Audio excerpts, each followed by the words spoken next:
On December 11th, 2006, in a beautiful little town in Italy, two men were out for a walk when they noticed a fire in a nearby second-story apartment window. They quickly ran up the outside stairs to get to this apartment, but when they reached the open front door and looked inside, they froze. What they saw was nothing short of a nightmare.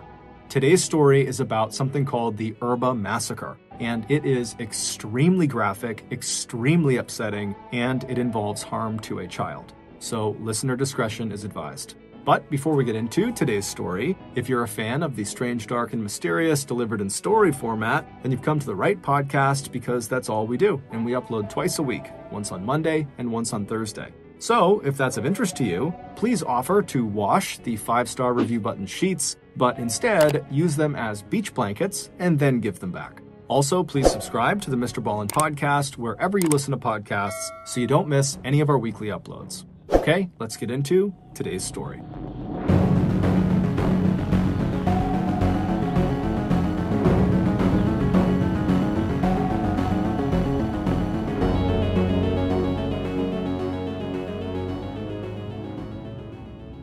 On the late afternoon of December 11th, 2006, 30-year-old Raffaella Castagna glanced out the upstairs window of her condo that was located in the center of Erba, a small and well-to-do town in northern Italy.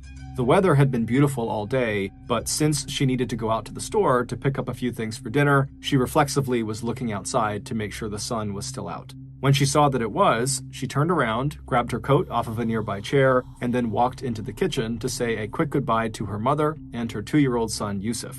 Her mother, 60-year-old Paolo Galli, was sitting in a chair next to little Yusuf, who was busy drawing pictures at the table with thick-colored crayons. Raffaella gave her son a kiss on the head and then asked her mom if there was anything she needed at the store since she'd be there anyways. Paola, who was an attractive woman with light brown hair pushed behind her ears, looked up for a minute from Yusuf's scribbles and told her daughter that maybe she should pick up some clementines and a little cake for Yusuf. And other than that, if Raffaella got the loaf of bread and bottle of wine along with the vegetables they'd need to make pasta that evening, they'd be all set.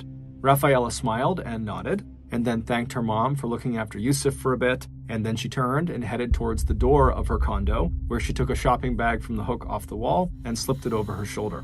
After calling out a final goodbye to her mom and son, Raffaella stepped outside of her apartment onto a narrow balcony that stretched the length of their 3-room unit.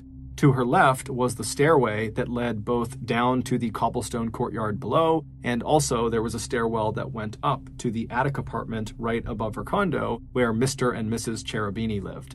Before heading for the stairs, Raffaella just walked forward and leaned up against the railing and surveyed the courtyard right in front of her. Her apartment was part of a very old complex of condo units clustered around this rectangular courtyard right in front of her where residents parked their cars.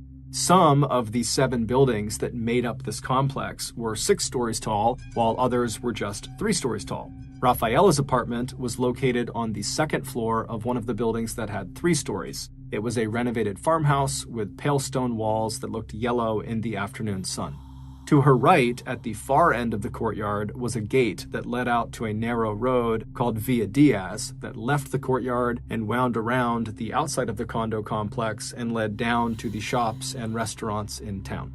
The single window in Yusuf's bedroom and the window in the master bedroom that Raffaella shared with her husband looked out over this road Via Diaz, and Raffaella's son loved to stand at those windows hoping to catch a glimpse of a big truck as it drove by.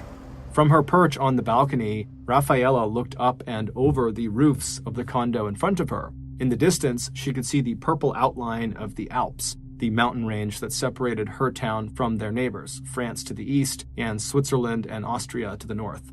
But like most of the other 16,000 or so inhabitants of Erba, Raffaella didn't really notice all the beautiful sights around her that made Erba and other small Italian towns popular to tourists. Instead, as she stood there at the balcony railing, all she could think about was just how happy she was now that her family had finally started speaking to each other again. For almost 3 years, ever since her relationship with her 25-year-old Tunisian husband, Azouz Marzouk, had started getting serious, her father and 2 brothers had basically stopped talking to her. Rafaela had always been more rebellious than her two brothers, and her family, who were all devout Catholics, had not been happy when she converted to Islam and married Azuz. But when Yusuf was born, Rafaela's mother saw just how much Azuz cared for the little boy, and it changed her mind about him. And in time, she fully accepted her daughter's life decisions, and from that point onward, she did her best to be the most supportive grandmother she could possibly be. And recently, Rafaela's father, Carlos, who owned a successful local furniture company, he had also finally started coming around too. And while of course this made Rafaela extremely happy, it was actually little Yusuf, with his dark hair and dark eyes and bright smile, who was the happiest about this new family dynamic, because he adored his grandparents, and his grandparents totally adored him. Recently, Yusuf's grandfather had sent some of his workers over to Rafaela's condo to install some soundproofing. This way, Yusuf could play on the floor of his bedroom with his beloved trucks and push toys without disturbing the neighbors. Yusuf was extremely pleased about this. At some point, Rafaela pushed herself up from the railing, she buttoned her coat, and then she walked down the stairs to the courtyard. As she left the courtyard and turned onto Villa Diaz, heading for her favorite local market, Rafaela nodded and smiled at some of her neighbors who were also out for a walk. Rafaela enjoyed the chance to walk into town by herself, going as slowly or quickly as she wanted. She had recently landed a good part-time job at an assisted living community for the disabled, and while she loved the work, at times it could be so hectic that it was nice to get away and be alone whenever she could. After making the walk into town, Rafaela got the things she needed from the store, and then she began the walk back home. As she neared the gate that would take her back into the courtyard, Rafaela greeted and waved to a few more neighbors who looked like they were heading into town themselves. Rafaela felt like she knew everyone who lived in her apartment complex, from the friendly volunteer firefighter to the garbage collector and his tiny wife who cleaned houses for a living, to Mrs. Cherubini, who worked in sales, and her husband, 63-year-old Mr. Cherubini, who couldn't wait for his wife to retire. As Rafaela crossed the courtyard and began walking up the steps to her condo, she wondered what her neighbors thought of her when they saw her walk by. When she reached her door, she used her key and she opened it up, and then once she stepped inside, she called out to her mother and to Yusuf to let them know that she was home. Yusuf came pattering down the hallway to greet her. Rafaela scooped him up and gave him a kiss, and then while carrying her son and the groceries, she headed into the kitchen to see her mother. Once she was there, she and her mother chatted while they began preparing dinner, and while Yusuf giggled and ran around knocking over blocks and riding his scooter, the kitchen slowly filled with the smell of olive oil and fresh garlic. A little while later, at about 8:20 p.m. that night, two of Rafaela's neighbors were out for an evening walk.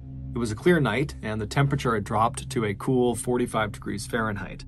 As the two men stepped out of the courtyard onto Villa Diaz, they followed the road as it turned right and brought them right alongside the backside of the building that Rafaela's apartment was in.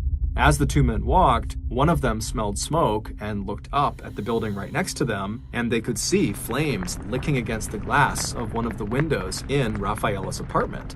After signaling the other neighbor to look up as well, they watched as the glass broke from the heat of the fire, and then smoke began pouring out into the night air. Both men immediately sprang into action. They turned around and they raced back into the courtyard, and as they ran, they pulled out their phones to call the fire department that was located just over a mile away. As they raced up the stairs and then reached the second floor landing, they saw a very badly injured man laying on the ground right in front of them.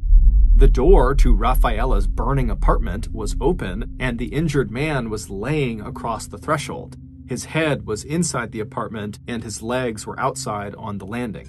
The two neighbors rushed over and grabbed the man's ankles and dragged him as far from the open door as they could. As they did, they heard a woman's scream coming from the attic apartment that was located directly above Rafaela's apartment. It was clear the upstairs apartment had caught fire as well. The injured man nodded his head helplessly towards the outside stairs that led up to this attic apartment, but when the two neighbors looked up at the third floor and saw the apartment above, there was so much smoke and fire coming out of the windows that they knew it would have been suicide to try to go up there and save whoever was screaming. And so with no time to feel bad about that, the two neighbors turned their focus to the open doorway to Rafaela's apartment. One of the men stepped inside the very smoky apartment, and after taking only a few steps, he saw there was a woman lying motionless on the ground, and her skin and clothes were on fire. As the neighbors pulled her out onto the landing by her ankles and tried to extinguish the flames on her, they looked up and saw the fire inside of Rafaela's apartment had finally reached the front entryway. So the men knew that even if there were more people trapped inside of Rafaela's apartment, there was no way they could get to them. By the time the fire department arrived just minutes later, the terrible screaming in the attic apartment had stopped, and the two neighbors, who were now coughing and filthy, could see that the woman they had pulled from the apartment who had been on fire was 30-year-old Rafaela Castagna, and she was dead. As the firefighters and emergency medical personnel took over, the two neighbors who had done their best to save the people in the fire stumbled back down the stairs and out into the courtyard, shocked and horrified by what they had just seen and experienced. Meanwhile, both the courtyard and the street running alongside the back of the condo via Diaz were filling up with neighbors and curious bystanders. Some were taking pictures with their phones, but most just stared upward at the firefighters climbing up the ladder truck trying to make their way into the burning apartment. Once the fire was finally out, medical personnel and police went inside to see if anyone else had been in there, and unfortunately there had been. One by one, 3 more bodies were brought outside. The first was Rafaela's mother, Paula, who had been found halfway down the hallway that connected the entrance of the condo to the kitchen and living area. The second was the Castagna's 55-year-old neighbor, Mrs. Cherubini, who had been the woman screaming in the attic apartment. And the third and final stretcher that came out carried the small body of Rafaela's 2-year-old son, Yusuf. The only survivor, Mr. Cherubini, who had been pulled out onto the landing by the 2 men who first reported the blaze, he had been rushed to the hospital in the nearby city of Como, and it was unclear if he was going to survive. Late on the night of the fire, Rafaela's father learned the terrible news. In a voice so choked with tears that you could barely understand what he was saying, Carlos called Rafaela's 2 brothers and told them, "Your mother and sister and Yusuf, their neighbor, Mrs. Cherubini, they are dead. All 4 of them are dead." After the 4 bodies were loaded into ambulances and taken to the medical examiner's office, where a doctor would perform autopsies to determine the cause of death, police tried unsuccessfully to disperse the crowd of spectators in the courtyard and out on the road on the other side of the condo. So instead, police just used yellow tape to set up a clear perimeter around the burned-out apartment to at least keep people at a distance. As the police and arson investigators, who were dressed in full-body protective gear, started lugging lights and equipment into the ruined unit, the mood amongst the residents who were still gathered outside in the courtyard quickly turned from shock to concern. Neighbors began speculating about how the fire could have started and spread so quickly, and how none of the victims appeared to have even tried to escape or call for help. Soon, neighbors were wondering out loud if there was more to these tragic deaths than just an accidental house fire. But the police and other authority figures who were on scene were not speculating, and the 2 neighbors who had been first on the scene and who might have been able to give the residents more information, they were not there to answer any questions either, because they had gone to the police station to tell law enforcement what they had seen. But within 72 hours, the worst fears of the Castagna's neighbors were confirmed. The initial investigation by police and arson inspectors, along with an examination of the 4 bodies, revealed that the victims had actually been murdered and that the apartment had been set on fire to cover up evidence of what the Italian press had dubbed the Erba Massacre. In the initial police reconstruction of the crime, Mr. and Mrs. Cherubini, the Castagna's neighbors who lived above them in the attic apartment, they had likely smelled smoke and had rushed down the outside stairs from their apartment to the Castagna's to see if something was wrong. But once they reached that second-floor landing, the Cherubinis must have stumbled into the perpetrator who had just killed Rafaela, her mother, and Yusuf and set the fire and was now trying to flee.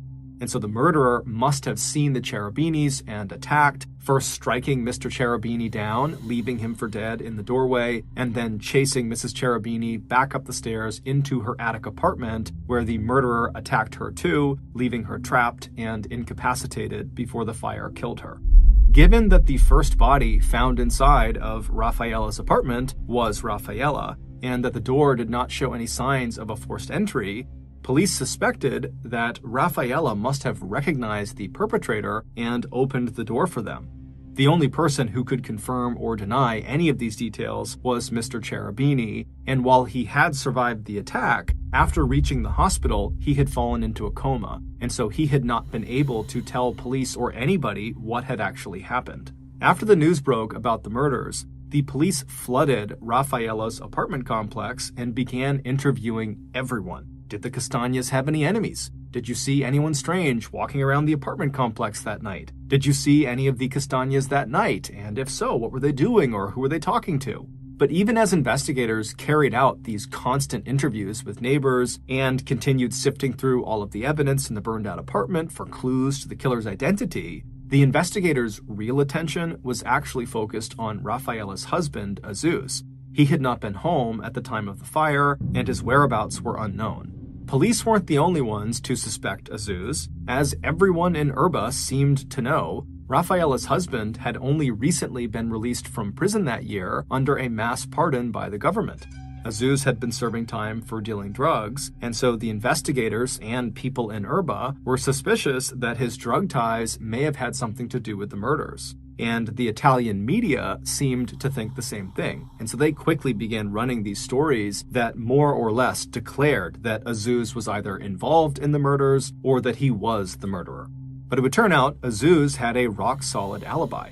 Within a few days of the murders, Azus arrived back in Erba from his parents' home in Tunisia, where he said he had been visiting at the time of the murders. He said as soon as he heard that his family had been killed, he jumped on a plane and headed back to Italy. But even with this rock-solid alibi, the police still felt like Azus could be a suspect, but without any evidence to support this theory, they did have to start looking elsewhere. So without any other leads to chase down, investigators again turned to the Castañas' neighbors in hopes of finding any new information that could help them solve this case, which by now had become a major national media sensation. And when the police went back, for the most part, people had really nice things to say about the Castañas. But as police dug deeper and deeper and asked people more and more questions, they eventually started hearing about a feud that the Castañas had with their next-door neighbors, Olindo and his wife, Rosa. Olindo was a large, awkward, and shy man who left early each day for his job as a garbage collector, and Rosa was a tiny, dark-haired woman whose house-cleaning services were very much in demand. Now, when the police learned that this potential feud the Castañas had was with Olindo and Rosa, they almost didn't follow up because they had already spoken to this totally unassuming, quiet couple, and they learned that they were gone at the time of the fire and whenever the murders happened, and like everyone else, they had seemed very upset about what happened to the Castañas, and, whatever issues they had with the Castañas had to be fairly minor. But at this point, the police had so little to go on, they decided they would follow up, and they would ask the middle-aged couple to come into the station for another round of questioning. And so the couple happily agreed, and before long, they were sitting in a room at the station, ready to talk about whatever the police wanted. And over the course of the subsequent conversation, this couple would tell a truly unbelievable story that would not only shock the police, it would shock the world. Based on their story and on subsequent evidence and testimony that their story helped uncover, the police were able to piece together almost exactly what happened to the victims. On December 11th, so the night of the attack, just before 8 p.m., which was a couple of hours after Rafaela had returned from the market and had made dinner with her mother while Yusuf played on the floor around them, two people walked up the outdoor flight of stairs that led to the second-floor landing where Rafaela's apartment was. To understand what happens next, you need to have an understanding of the layout of Rafaela's apartment. Once you step through the front door and you go into the apartment, you would be standing in the middle of a hallway that stretched out to the left and to the right. The longer part of the hallway ran off to the left towards the combination kitchen and the living room area at the far end of the unit. Between the front door and the living room kitchen area, there was another doorway on the right side of the hall that led into Yusuf's little bedroom. If you turned right when you first walked into the hallway after coming into the apartment, you would almost immediately come to a closed door that led into the master bedroom. At exactly 8 p.m., the two people got off the stairs on the second floor landing and came to a stop directly in front of Rafaela's apartment door. Once there, they each reached down and touched the outside of their coat pockets, confirming that what was supposed to be in there was still there. Then they each pulled rubber gloves from those pockets and spent a few moments pulling first one set of gloves onto each of their hands and then a second set.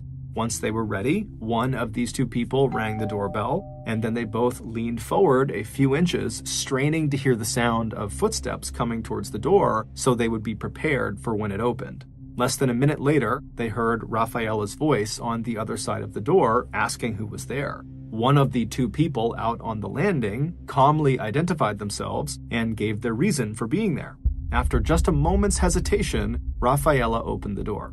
Instantly, one of the two people on the balcony, who were the attackers, pulled a heavy metal bar with a sharpened tip out of their jacket pocket. They lunged forward and they delivered a savage blow to Rafaela's head.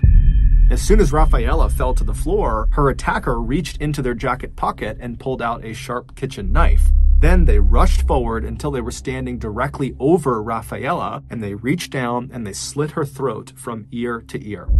As Rafaela grasped at her neck, trying to stop the blood that was now pouring out of her, her attacker proceeded to stab her 11 more times. After this, the two attackers stepped over Rafaela's body, and then they turned left and began walking down the long hallway toward the kitchen and living area. As they pushed aside a child's scooter and toy trucks, they came face to face with Rafaela's 60-year-old mother. Paula had left the living room couch where she was sitting next to her grandson and was calling out in a panicked voice to her daughter, asking what was going on. Without hesitation, the same attacker who had just savagely attacked Rafaela raised the same sharpened metal bar and swung it at Paula's head. But the grandmother put up a fight, raising her arms to shield herself from this blow before pushing the attackers as hard as she could back down the hallway. However, the two attackers eventually overpowered Paula and they knocked her to the floor. And as soon as she hit the ground, one of the attackers leaned down and made a deep slash across the woman's throat. At the same time that was happening, the other attacker stepped past Rafaela's mother and headed into the small living area where 2-year-old Yusuf, still dressed in his trousers, socks, and a brightly patterned top, sat too terrified to make a sound, alone on the small sofa. He watched as his murderer walked up to him, leaned forward, and with their weapon held in their left hand, they grabbed his shoulder, and then a moment later, they slid the point of the knife into the little boy's throat. With the entire family either dead or dying, the attackers turned and began walking back down the hallway back towards the front door. On their way, they poured lighter fluid on Paula and her daughter Rafaela. They also sprayed lighter fluid all over Yusuf's bedroom and the master bedroom. Then the attackers lit 3 separate fires around the apartment before heading for the front door. But as the attackers stepped out onto the second floor balcony, they heard footsteps pounding down the enclosed stairway right above them. It was Mr. and Mrs. Cherubini. They had indeed smelled smoke and they were coming down to help their neighbors. Taken by surprise, the attackers responded with immediate savage force. As one of the attackers slashed the throat of Mr. Cherubini, leaving him to bleed out where he fell, partway across the threshold of Rafaela's condo, the other attacker took off after Mrs. Cherubini, who had begun running, terrified, back up the steps to her attic apartment. By the time Mrs. Cherubini had managed to get back through the door of her own home, where police would find her dead, kneeling on the floor with her head in her hands, she had suffered 8 blows to the head and 34 stab wounds to her back and thighs. The only reason Mr. Cherubini did not die from this attack was because of a congenital malformation of his carotid artery that stopped him from bleeding out before emergency medical personnel had arrived and could take him to the hospital. By 8:15 p.m., the 2 killers had finished their work. They had stuffed their bloody gloves back into the pockets of their coats, they had gone back down the stairway that led into the courtyard, and they had disappeared. Just 5 minutes later, the two men who had been walking past Rafaela's apartment that evening along Via Diaz, they would look up and they would see flames and smoke starting to pour out of the second-story apartment window, and they would run back and discover the gruesome scene. The reason Olindo and Rosa's story was so shocking to police, and the reason it filled in all of these gaps about what happened, was because their story was actually just a detailed confession. The shy garbage collector and his tiny wife, who was obsessed with quiet and cleanliness, were the killers. Olindo confessed to killing Rafaela and her mother and slashing the throat of Mr. Cherubini. The details of Mrs. Cherubini's death are unclear, but Rosa would tell police that she remembered chasing Mrs. Cherubini back up the stairs, and as the terrified woman scrambled to get back into her apartment, Rosa recalled making an upward stab with her knife into the back of Mrs. Cherubini's thigh. As for little Yusuf, Rosa, showing no emotion, told police that she was the one who slit the boy's throat. When asked why they did this, Olindo and Rosa, who did not have children of their own and who seemed not only socially withdrawn but morbidly attached to one another, said that they could not stand the noise that their neighbors, the Castañas, made while going about their daily lives. And once Yusuf was born, the sound of him crying at night and playing with his toys and riding his scooter and sometimes screaming in toddler frustration was just too much for Rosa and her husband. According to a transcript of this confession, Rosa would say, "We just couldn't stand them anymore. He was always screaming and my head was exploding." Rosa and Olindo's issues with the Castañas came to a head on the afternoon of December 31st, 2005, roughly 1 year before the murders. On the second-floor landing right outside of Rafaela's apartment, Olindo and Rosa confronted Rafaela and her mother, Paula, about the noise coming from their apartment. And at some point during this confrontation, as Rosa swore and cussed out Rafaela, her husband, Olindo, wound up and hit Rafaela, knocking her to the floor, where she hit her head hard on the concrete. Before Rafaela could even get to her feet, Rosa and Olindo were hustling away back down the stairs, and as they did this, Rosa would call over her shoulder, "Do not dare report us or we will make you pay." But immediately after this assault, Rafaela contacted a lawyer and began talking about filing a complaint against the couple. Rafaela's father, Carlos, had tried to mediate a settlement between his daughter and this couple. He also had that soundproofing installed in Rafaela's apartment because he wanted his grandson, Yusuf, to be able to just keep playing like a little kid and not have anyone get mad about it. But nothing worked, and Olindo and Rosa continued to complain and cause problems. And so finally, not long before the murders occurred, Rafaela went ahead and filed a lawsuit against her neighbors. However, she did tell them she would drop it if they just paid her family 5,000 euros, or about $6,850. Furious and absolutely unwilling to pay, Olindo and Rosa decided that they would just have to murder the Castañas instead. On the night of the attack, so December 11th, 2006, when Rafaela came to the door and asked who was there, Rosa and Olindo called back and said that they were there to accept the terms of Rafaela's proposed monetary settlement, knowing full well, as soon as that door opened, they were going to murder Rafaela, they were going to murder her mother, her child, and anyone else who got in their way.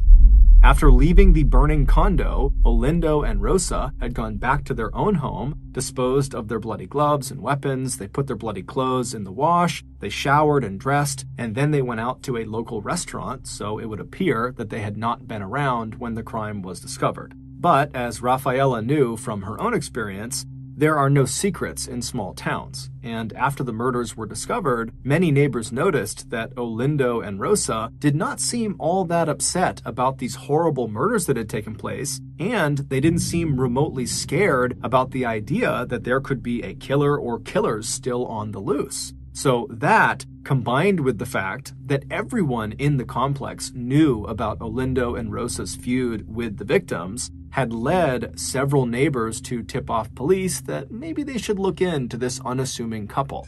And when the case against Rafaela's husband, Azuz, fell apart because he was totally innocent and had an alibi, this is exactly what the police did.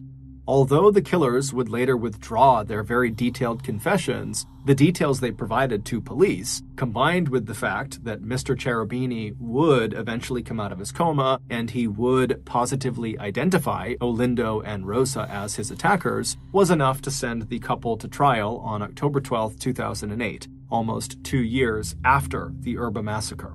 At their trial, the police would explain that they bugged Olindo and Rosa's home with listening devices shortly after neighbors had brought up their suspicions around this couple. And so within days of the murders, Rosa was overheard on one of these listening devices saying to Olindo, "See how peaceful it is now? We can finally sleep well." On November 26, 2008, Olindo and Rosa were found guilty of first-degree murder. They were each sentenced to life in prison, where for the first 3 years, they would spend every daylight hour in solitary confinement. Thank you for listening to the MrBallen Podcast. If you got something out of this episode and you haven't done this already, please offer to wash the 5-star review button's sheets, but instead use them as beach blankets and then give them back. Also, please subscribe to the MrBallen Podcast on Spotify, Apple Podcasts, Amazon, Google, and anywhere else you get your podcasts. This podcast airs every Monday and Thursday morning, but in the meantime, you can always watch one of the hundreds of stories I have posted on my YouTube channel, which is just called MrBallen. If you want to get in touch with me, please follow me on any major social media platform and then send me a direct message. My username is just @MrBallen, and I really do read the majority of my DMs. Lastly, we have some really cool merchandise, so head on over to shopmrballen.com to have a look. So that's going to do it. I really appreciate your support. Until next time, see ya.